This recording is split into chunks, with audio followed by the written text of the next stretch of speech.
అరుణాచల శివ అరుణాచల శివ అరుణాచల ప్రవేశము అంత తేలికైన విషయం కాదు.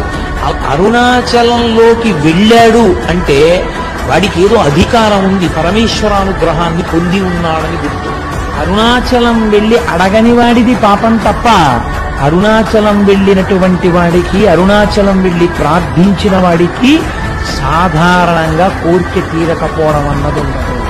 అంత పరమపావనమైనటువంటి క్షేత్రము ఆ అరుణాచల క్షేత్రం. అందరికీ నమస్కారం. ఈరోజు మనం అరుణాచలం గురించి మాట్లాడుకుందాం. ఈవెన్ మీరు చెప్తే నంబరు, మన తెలంగాణలో కూడా అరుణాచలం ఉంది. మా ఊరికి దగ్గరలో, భద్రాచలానికి 14 కిలోమీటర్ల దగ్గరలోనే చిన్న అరుణాచలం ఉన్నాయి. జీవితంలో ఒక్కసారైనా కాశీకి కానీ అరుణాచలం కానీ వెళ్ళని చాలామంది వేచి చూస్తూ ఉంటారు. ఈవెన్ అరుణాచలం మన తిరుపతికి చాలా దగ్గరలోనే ఉంటుంది. కానీ చాలామంది తిరుపతి వెళ్ళినా కూడా అరుణాచలం వెళ్ళలేరు. ఇక్కడ ఈ శివాలయంలో సహస్రార శివలింగం ఉంది. సహస్రార శివలింగం అంటే 108 శివలింగాలు ఒకే శివలింగంలో ఉంటాయని. సో దీని గురించి మళ్ళీ డీటెయిల్గా వీడియోలో చెప్తాను. అండ్ ఇక్కడ అరుణాచలంలో, అదే తిరువణమలలో ఎలా అయితే గిరి ప్రదక్షిణ ఉంటుందో, ఈ సహస్రార శివలింగం చుట్టూ తిరిగితే అలాంటి ఫలితాన్ని పొందుతారని ప్రసిద్ధి. ఈవెన్ ఇక్కడ మనకి 12 జ్యోతిర్లింగాలు దర్శనమిస్తుంటాయి. ప్రతి ఒక్కరు వాళ్ళ జీవితంలో అన్ని జ్యోతిర్లింగాలను దర్శించలేరు. అందుకని ఇక్కడ ఈ గుడి నిర్మించేటప్పుడు 12 జ్యోతిర్లింగాల రిప్లికాని ఇక్కడ రిప్రజెంట్ చేశారు. ఈవెన్ అవన్నీ యాస్టీస్గా ఎలా అయితే పురాణాలలో ఉన్నాయో వాటి ఆధారంగానే ఇక్కడ నిర్మించారు. ఇక్కడికి వస్తే మనకి జ్యోతిర్లింగాల దర్శనం కూడా దక్కుతుంది. Comes to interesting topic. ఈ క్వశ్చన్ చాలామంది ఎవరు అడుగుండరు, లేదంటే ఎవరు వాళ్ళందరూ వాళ్ళు ఆలోచించుకొని ఉన్నారు. మనకి అరుణాచలంలో కానీ ఈ చిన్న అరుణాచలంలో కానీ ఒక చిన్న కాన్సెప్ట్ ఉంటుంది. అంటే మనది ఏ రాశి అయితే అవుతుందో వాళ్ళు సపరేట్ అష్టదిక్పాలక లింగాలు ఉంటాయి. వర్ణలింగం అని, సూర్యలింగం అని, యమలింగం అని. సో ఇలా ఒక డిఫరెంట్ టైప్స్ ఆఫ్ 8 లింగాలు ఉంటాయి. మన రాశులకి రిలేటెడ్గా ఏ లింగం అయితే ఉంటుందో ఆ లింగాన్ని పూజించాలి. ఇది ఎందుకు, దీనివల్ల మనకేమొస్తుంది, ఎందుకని మన పూర్వీకులు ఈ పర్టికులర్ రాశి వాళ్ళని, ఆ పర్టికులర్ లింగాల్ని, పర్టికులర్ అష్టదిక్పాలకుల్ని పూజించమని చెప్పారు. దీన్ని సైంటిఫిక్గా తెలుసుకునే ప్రయత్నం చేద్దాం. ఎన్నో శరీరాలు తీసుకున్నటువంటి జీవుడు అరుణాచలం ఎప్పుడైనా విడితే, అక్కడ అరుణాచలం పట్టణంలోకి ప్రవేశిస్తే చాలు, వెంటనే అతని జీవయాత్రకి వేరే గీత గీస్తారు. అరుణాచలము వెళ్ళక ముందు, అరుణాచలము వెళ్ళిన తరువాత అని. అంటే అరుణాచలానికి ఎంత వైభవం ఉందో, ఆ క్షేత్రం ఎంత గొప్పదో మనం అర్థం చేసుకోవచ్చు. ఈశ్వరుడు అన్న మాటకు అర్థం ఏమిటంటే, ఇలా చెయ్యాలన్న నియమం ఆయనకేమీ లేదు. ఒకడిని ఉద్ధరించాలి అని ఆయన అనుకున్నాడు అనుకోండి, వాడి భక్తికి ప్రసన్నుడయ్యాడనుకోండి, వాడి చిత్తశుద్ధికి ప్రసన్నుడయ్యాడనుకోండి, ఆయన మోక్షం ఇచ్చాడనుకోండి, ఏమంటే ఆయనకి మోక్షం ఏ కారణానికి ఇచ్చారు అని అడగడానికి మనం సరిపోం, చెప్పవలసిన అవసరం ఆయనకి. ఈ వీడియోలో మనం లింగోద్భవం గురించి, 12 జ్యోతిర్లింగాల గురించి, అసలు ఈ జ్యోతిర్లింగాలు ఎలా ఏర్పడ్డాయని, ఈ 12 జ్యోతిర్లింగాలలో ఈ జ్యోతిర్లింగాన్ని ఎవరు ప్రతిష్ఠించారు అని చూద్దాం. అన్ని మతములలోనూ దేవుడు ఒక్కడే. దేవుడి ఆరాధన ఉన్నది. సాంప్రదాయాలు, కొలిచే విధానాలు వేరువేరుగా ఉన్నాయి. కానీ మూలము, అర్థము, పరమార్థము ఒక్కటే. దేవుడు ఉన్నాడా లేడా అన్నది ఎవరికీ తెలియదు. తనకు రక్షణగా ఇచ్చే ఆ చెట్టును, రాయిని, పుట్టను తనను కాపాడే శక్తిగా దేవుడిగా భావించేవాడు, పూజించేవాడు. దేవుడు లేడని మానవుని నమ్మకాన్ని వమ్ము చేయకూడదు. ఆధ్యాత్మికత ఉంటేనే జీవితానికి ఆశ కలుగుతుంది. నమ్మకమే జీవిత నావకు దిక్సూచి. ఈ విశ్వములో రకరకాల మనుషులు ఉన్నారు. రకరకాల మనుషుల స్వభావాలు. మనసుకి మనిషికి తేడా ఉంటుంది. మనసు, శరీరము కలిస్తేనే మానవ జీవి. పంచభూతాల విలీనమే ఈ శరీరం. ప్రతి జీవిలోనూ పంచభూతాలు ఉన్నాయి. అసలు ఈ 12 జ్యోతిర్లింగాలు ఎలా ఉద్భవించాయో చూద్దాం. వాటి ప్రత్యేకత ఏమిటో తెలుసుకుందాం. శైవులు శివుణ్ణి మూర్తి రూపంలోనూ మరియు లింగ రూపంలోనూ పూజిస్తారు. కానీ లింగ రూపమే అందులో ప్రధానమైనదిగా భావిస్తారు. ప్రతి లింగములో శివుని యొక్క జ్యోతి స్వరూపము వెలుగుతుందని శైవుల నమ్మకం. అయితే వీటిలో 12 జ్యోతిర్లింగాలు అని పిలువబడే 12 లింగాలు అత్యంత ముఖ్యమైనవి. మన అందరికీ తెలిసిన కథనే. ఒకానొక రోజు బ్రహ్మదేవుడు, విష్ణుమూర్తి గొడవపడ్డారు. వారిలో ఎవరు గొప్ప అని అహంకారంతో ఉర్రవీగుతున్నారు. ఈ లోపు విష్ణువు ఎన్ని విధాలు నచ్చజెప్పినా, ప్రయత్నించినా బ్రహ్మదేవుడు వినకుండా నేనే అధికురుడని అన్నాడు. ఈ విశ్వానికి నేనే ఆదినాథుడని అంటూ పెడబొబ్బలు పెట్టసాగాడు. ఆ సమయంలో ఒక్కసారిగా పెళ్ళమంటూ విశ్వమంతా కంపించిపోయింది. ఆ ఆర్భాటాలకి హేతువేమిటో ఎవరికీ తెలియలేదు. ఆ సమయంలో ఓంకారనాదం ప్రతిధ్వనించింది. జ్వాలాస్తంభం ఒకటి వారిరువురి మధ్య ఆవిర్భవించింది. సహస్రాధిక యోజనాల పొడవుగా ఉద్భవించింది ఆ స్తంభం. అగ్ని జ్వాలలు విరజిమ్ముతున్నాయి. ఆ జ్యోతిర్లింగం ఆది ఎక్కడో తుది ఎక్కడో కనుక్కుందామని అలా కనిపెట్టిన వాళ్ళే గొప్పవారు అని నిర్ణయించుకున్నారు బ్రహ్మదేవుడు, విష్ణుదేవుడు. బ్రహ్మదేవుడు హంసరూపం దాల్చి జ్యోతిర్లింగం తుది భాగాన్ని కనుక్కోవడానికి పైకెగిరి వెళ్ళాడు. విష్ణువు ఆ లింగం అడుగు భాగాన్ని కనుక్కోవడానికి వరాహ రూపం ధరించి లింగం ప్రక్క నుంచి భూమిని తొలుచుకుంటూ అడుగు భాగానికి ప్రయాణం ఆరంభించాడు. కానీ వారి ప్రయత్నాలు ఫలించలేదు. ఆ జ్యోతిర్లింగం అడుగు భాగాన్ని కనుక్కోవటం తనకు సాధ్యం కాదని గ్రహించి వెనుదిరిగి యథాస్థానానికి వచ్చి బ్రహ్మ కోసం నిరీక్షించసాగాడు విష్ణుప్రభు. బ్రహ్మపైకి ఎన్ని యోజనాలు ప్రయాణించినా ఆ లింగం తుది భాగాన్ని కనుక్కోలేక నిరాశ చెందాడు. ఆ సమయంలో విష్ణువు ఇలా పలికాడు: దేవాది దేవ, ఆది అంతములో లేని ఈ జ్వాలాలింగాన్ని అభిషేకించడం, అర్చించడం మాకు సాధ్యం కాదు. కావున నీవు ఈ జ్వాలా స్వరూపాన్ని ఉపసంహరించుకొని మా పూజలు అందుకోవడానికి అర్హమైన రూపంతో అవతరించు అని ప్రార్థించాడు. విష్ణువు ఆ ప్రార్థనతో శాంతించిన పరబ్రహ్మ తన జ్వాలా స్తంభ రూపాన్ని ఉపసంహరించుకున్నాడు. మరుక్షణమే ఆ ప్రదేశంలో మొట్టమొదటి శివలింగం అవతరించింది. లింగోద్భావం జరిగిన ఆ సమయమే మహాశివరాత్రి. శివలింగ రూపంలో అవతరించిన పరమేశ్వరుణ్ణి పవిత్ర జలంతో అభిషేకించి శివనామస్మరణతో పంచాక్షరి మహామంత్రాన్ని అర్చించారు బ్రహ్మ విష్ణువులు. వారి భక్తి ప్రపత్తులకు సంతోషించి ఆదిదేవుడు ఆ లింగాకారం మధ్య భాగంలోనే ప్రత్యక్షమై దర్శనమిచ్చి వారిని ఆశీర్వదించి అనుగ్రహించాడు. ఆ లింగోద్భావం జరిగిన ప్రదేశమే అరుణాచలం. అక్కడ గిరి ప్రదక్షిణ చేయడానికి కారణం కూడా ఇదే. అక్కడికి వెళ్ళిన వారికి, అక్కడ గిరి ప్రదక్షిణ చేసిన వారికి పాపరాశి, పుణ్యరాశి ఇవి మొత్తం ధ్వంసమవుతాయని, మోక్షాన్ని పొందుతారనే నమ్మకం. మోక్షం లభించడం అంటే ముక్తి స్థితిని అనుభవించటం. ముక్తి ఎలా వస్తుంది? జ్ఞానంతోనే వస్తుంది. అక్కడ వెలిగిన ఆ జ్ఞానలింగమే అరుణాచలంలోని అరుణాచలేశ్వరుడు. లింగము అనగా లియతే గమ్యతే ఇతి లింగః. లిం లియతి, గమ్ గమయతి అనగా ఈ జగత్తు దేనియందు సంచరించి దేనియందు లయం చెందుతున్నదో అదే లింగము అని అర్థం. ఆది అంతములు లేనిది లింగము. లింగతత్వమే ఆత్మ కనుక ప్రతి దేహములో ఆత్మ అనేది లింగం. కనుక ప్రతి దేహంలో ఆత్మ అనే లింగము ఉంటున్నది. ఆ లింగ స్వరూపుడే శివుడు. లింగము అనంత నిరాకార పరబ్రహ్మముకు చిహ్నం. ఈ సత్యాన్ని చాటడానికే ఆ పరబ్రహ్మ లింగస్వరూపుడై ఉద్భవించి బ్రహ్మ విష్ణువులకు దర్శనమిచ్చాడు. అనంతరం లింగాకారుడై ముల్లోకాలలోనూ విలసి నిత్యాభిషేక అర్చనలు అందుకుంటున్నాడు. మనకి అరుణాచలంలో ఎలా అయితే మోక్షద్వారం ఉంటుందో ఇక్కడ కూడా అలాంటిదే ఉంది. చాలా ఆశ్చర్యంగా అనిపించింది. నేను 2022లో అరుణాచలం వెళ్ళాను. ఇప్పుడు 2025 సంవత్సరంలో ఈ చిన్న అరుణాచలానికి వచ్చాను. నేను చూసిన ప్రతి సంఘటన నాకు అరుణాచలాన్ని గుర్తు చేసింది. గణపతి సప్తమాతృకలు అంటే గణపతికి సమీపంగా ఉండే 7 దేవతలు. వీరు శక్తి స్వరూపిణీలు. బ్రహ్మి, మహేశ్వరి, కౌమరి, వైష్ణవి, వారాహి, ఇంద్రాణి, చాముండ. శ్రీపాదలింగం ఇది సాధారణంగా లింగ రూపానికి భిన్నంగా శివుడి పవిత్ర పాదాలుగా భావించబడే ఒక ప్రత్యేకమైన రూపం. శివుడు నిర్గుణ నిష్కల్మషమైన పరబ్రహ్మం. ఆయన్ను రూపంగా భావించినప్పుడు ఆయన్ని పాదాల నుంచి పూజించడం అనేది భక్తి మార్గంలో పూర్తిగా లీనమయ్యే ఒక సంకేతం. శృంగేరి, త్రయంబకేశ్వర్ పర్వతాలపైన ఉన్న శ్రీపాద గుహ ఇలాంటివన్నీ మన దక్షిణ భారతదేశంలో ముఖ్యంగా కనిపిస్తుంటాయి. ఇక్కడ కనిపించేది భూతనారాయణుడు. చాలా బాగుంది కదా చూడటానికి. అష్టదిక్పాలకులలో చివరి లింగం కుబేరలింగం. మొత్తానికి అన్ని లింగాలు దర్శించుకున్నాము. ఈ లింగాల మిస్టరీ గురించి మళ్ళీ డీటెయిల్గా వీడియో చేద్దాం అనుకుంటున్నాం. ఈ అష్టదిక్పాలకుల లింగాల గురించి తెలుసుకుంటుంటే నాకు చాలా విషయాలు అర్థమయ్యాయి. ఈవెన్ నా రీసెర్చ్లో ఇంకా చాలా ఇంట్రెస్టింగ్ వీడియోస్ రాబోతున్నాయి వచ్చే సిరీస్లలో. ఈ 12 జ్యోతిర్లింగాలు ఎందుకని పర్టికులర్గా అలాంటి ప్రదేశాలలోనే ఉన్నాయి, దీనికి కారణం ఏంటి, ఇలాంటివన్నీ మనం తెలుసుకుందాం.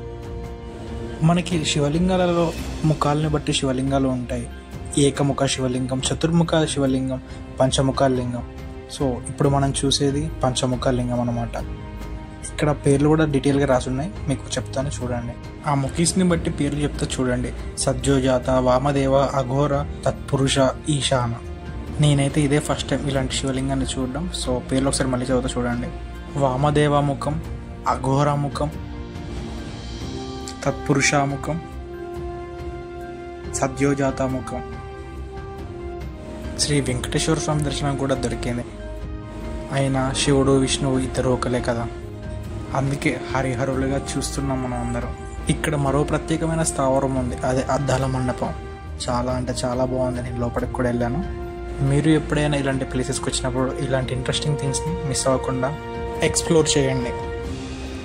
ఈ గుడి ఇంకా పూర్తిగా కన్స్ట్రక్షన్ కాలేదు, అందుకని కొన్ని ప్లేసెస్లో మనకి ఇంకా కన్స్ట్రక్షన్ జరుగుతున్నట్టే కనిపిస్తూ ఉంది. కాలజ్ఞానం రాసిన శ్రీ పోతులూరి వీరబ్రహ్మేంద్ర స్వామి గురించి ఎవరికి పరిచయం చేయాల్సిన అవసరం లేదు. ఆ స్వామికి ఇక్కడ చిన్న ఆలయం కూడా ఉంది. ఇంకా పూర్తిగా నిర్మించకపోవటం వలన ఇక్కడ పెద్దగా అలంకారం ఏం లేదు, కానీ వచ్చే భక్తులు అందరూ ఈ స్వామిని వీక్షిస్తూనే ఉన్నారు. ఇప్పుడు మీరు చూసేది స్వామివారి బయట ప్రతిమ మాత్రమే. నిజానికి ప్రతిష్ఠించిన ప్రతిమ ఇంకొకటి ఉంది, అదే ఇప్పుడు మీరు వెనకాల చూస్తున్నది. చాలా ఆశ్చర్యంగా ఉందిగా, నేను ఫస్ట్ టైం ఇలా చూడడం. స్వామివారి నటరాజ స్వరూపం ధ్యానస్థితి అండ్ అర్ధనారీశ్వర స్వరూపం ఇప్పుడు మీరు చూడవచ్చు. ఇక్కడ మనం చిన్న అరుణాచలంలో పాతాళ శివలింగాన్ని కూడా దర్శించవచ్చు. నిజానికి అర్ధనారీశ్వరుడు మనలోనే ఉన్నాడు. అర్ధనారీశ్వరుడి తత్వాన్ని అర్థం చేసుకోవాలంటే నేను చేసిన హైదరాబాద్లోని కొండాపూర్ లొకేషన్లో ఉన్న అర్ధనారీశ్వర ఆలయం ట్రావెలింగ్ వీడియో చూడండి. దాంట్లో అర్ధనారీశ్వర తత్వాన్ని చాలా బాగా వివరించాను. మన శరీరంలోనే అర్ధనారీశ్వరుడు కొలువే ఉన్నాడు. ఇప్పుడు మీరు చూసేది పాతాళ శివలింగం. స్వామివారు పాతాళంలోనే కొలువై ఉన్నట్టు చిన్న రిప్లికాని ఇక్కడ చూపించారు. చాలా బాగుంది కదా. విష్ణుమూర్తి వెతికిన ఆ ప్రదేశమే లింగోద్భవన జరిగిన ప్రదేశం. దానిని పాతాళ లింగ అని పిలుస్తారు. ఆఖరికి బ్రహ్మ విష్ణువులకే తప్పలేదు, ఎవరు గొప్ప అని వారు అహంకారంతో విర్రవీగారు.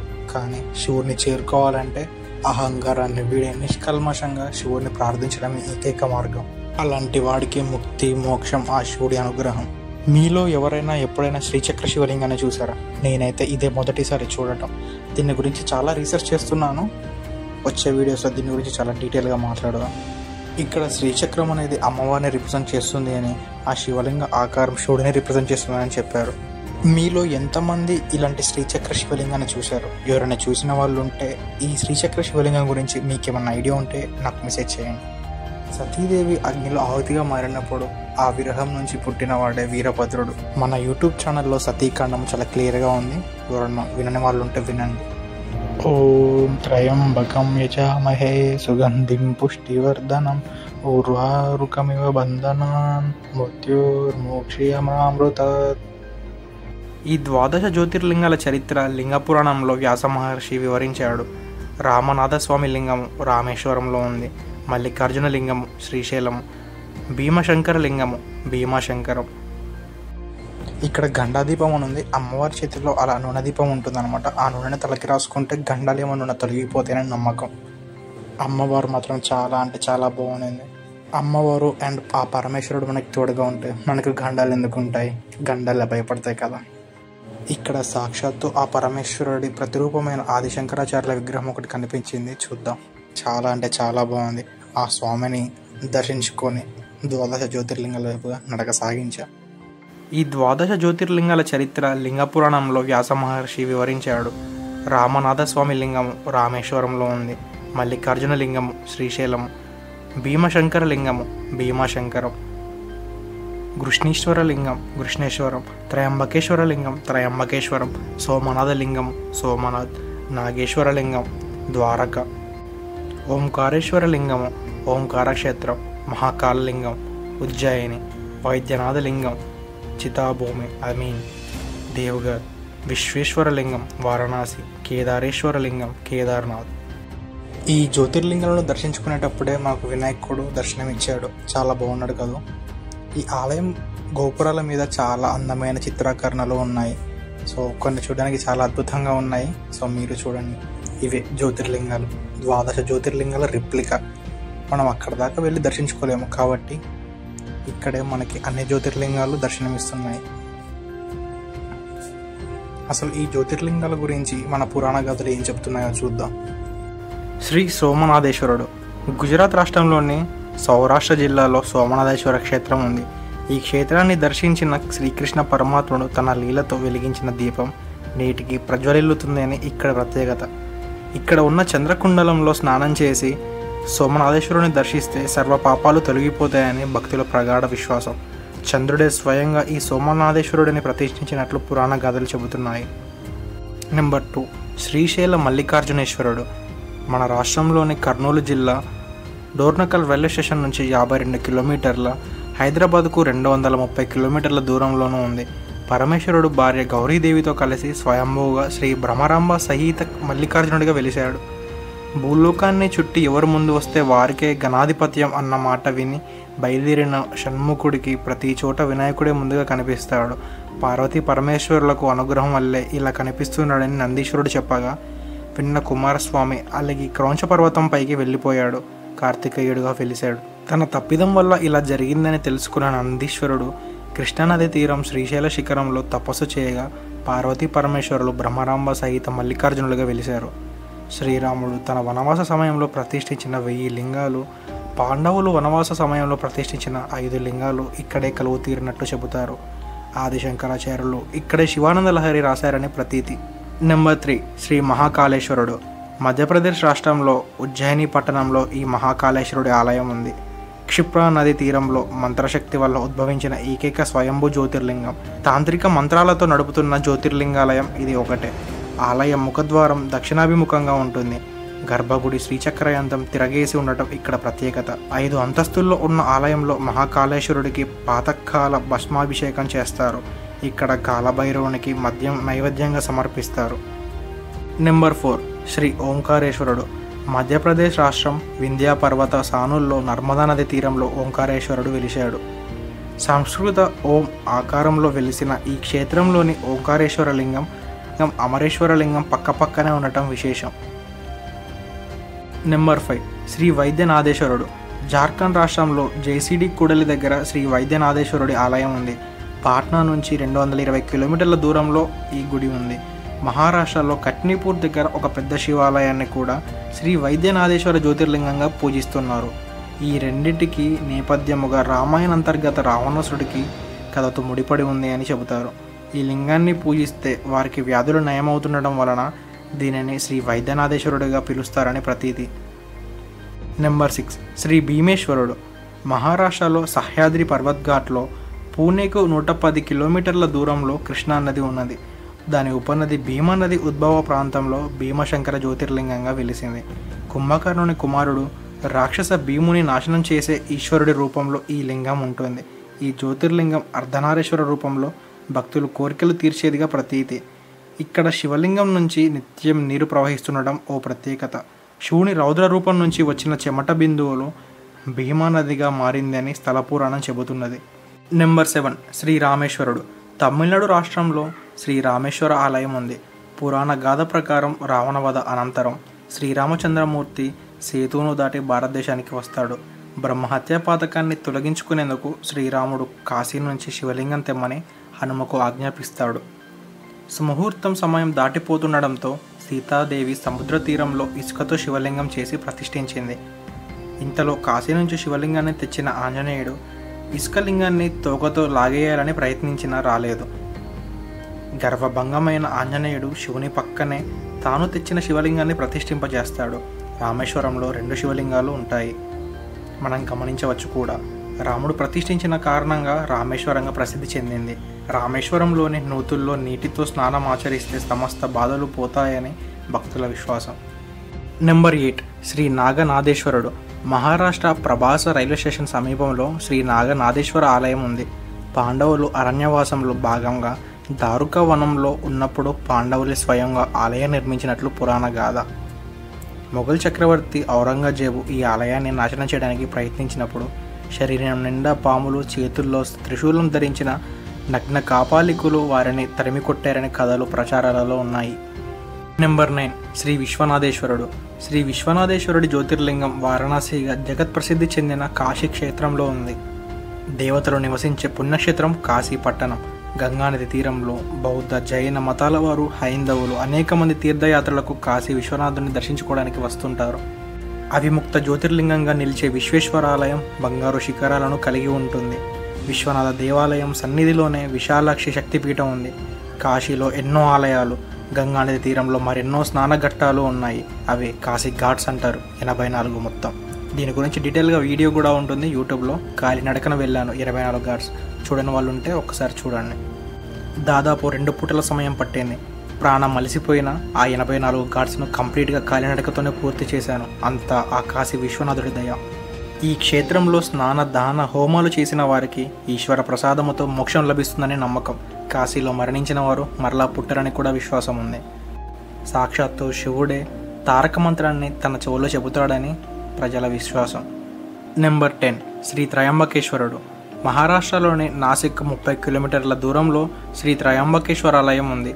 బ్రహ్మ విష్ణువుల ప్రార్థనలతో స్వయంభూగా వెలిసిన, బ్రహ్మతో త్రయంబకేశ్వరుడిగా కీర్తనలు అందుకున్న త్రయంబకేశ్వర క్షేత్రం గురించి 2 కథనాలు ప్రచారంలో ఉన్నాయి.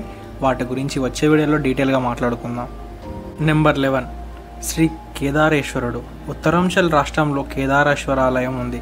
హిమాలయ శిఖరం మందాకి నదీ తీరంలో సముద్ర మట్టానికి 3585 మీటర్ల ఎత్తులో ఎద్దుమూపురు ఆకారంలో ఉంది ఈ జ్యోతిర్లింగం. గౌరీకుండ నుంచి 14 కిలోమీటర్ల దూరం గుర్రాలపై కానీ డోలీలో కానీ ప్రయాణం చేయాల్సి ఉంటుంది. ఏప్రిల్ నుంచి నవంబర్ నెల వరకే ఈ ఆలయం తెరుస్తారు. విష్ణుమూర్తి నరనారాయణులుగా కొన్ని వేల సంవత్సరాలు శివుని ధ్యానించి తపస్సు చేసి లోక కళ్యాణానికి ఈ లింగాన్ని ప్రతిష్ఠించినట్లు పురాణ కథ. బొందితో స్వర్గానికి వెళ్లేందుకు పాండవులు ఈ ఆలయాన్ని సర్వంగా సుందరంగా నిర్మించారని ప్రతీతి. అంతరాలయంలో నేటికి పాండవుల ద్రౌపది విగ్రహాలు ఉన్నాయి. ఆది శంకరాచార్యుల సమాధి, శివపార్వతుల తపోభూమి, ఆది దంపతుల కళ్యాణ సమయంలో హోమగుండం నేటికి దర్శించవచ్చు. హరిద్వార్ నుంచి గౌరీకుండ్ వరకు బస్సు మార్గం కూడా ఉంది. నెంబర్ 12 ఇది లాస్ట్ది శ్రీ కృష్ణేశ్వరుడు. మహారాష్ట్ర ఔరంగాబాద్ పట్టణానికి 30 కిలోమీటర్ల దూరంలో శ్రీ విఘ్నేశ్వర ఆలయం ఉంది. అజంతా ఎల్లోరా గ్రామంలో కృష్ణేశ్వర ఆలయం ఉంది. అజంతా ఎల్లోరా గుహలు ప్రపంచ ప్రసిద్ధి పొందిన దర్శనీయ పర్యాటక స్థలాలు. దేవగిరి కొండపై కృష్ణేశ్వరుని ఆలయం వెలిసింది. ఇప్పటికే వీడియో చాలా లెంతీగా అయింది అనుకుంటా. సహస్రలింగం అంటే ఏంటి, అసలు లింగాలలో ఎన్ని రకాలు ఎందుకు వచ్చాయి, ఇవన్నీ చాలా డీటెయిల్గా వచ్చే వీడియోలలో మాట్లాడుకుందాం. నేను ఇక్కడ ఒక కొటేషన్ చూసా, జరిగేది ఎప్పటికీ జరగక మానదు, జరిగినది ఎంత ప్రయత్నించినా జరగదు అన్నది. సో చాలా బాగుంది, మీరు కూడా చూడండి, స్క్రీన్ పైన ఉంటుంది. ఇక్కడ ఉన్న శివలింగం సహస్రార శివలింగం. వీటి గురించి చాలా అంటే చాలా ఇంపార్టెంట్ టాపిక్స్ ఇవన్నీ. వచ్చే వీడియోలో తప్పకుండా మాట్లాడుకుందాం. ఒక్కొక్క లింగం గురించి ఒక్కొక్క వీడియో చేస్తాను, సో తప్పకుండా మిస్ అవ్వకుండా చూడండి. సర్వం శివం జగత్. ఓం నమః శివాయ.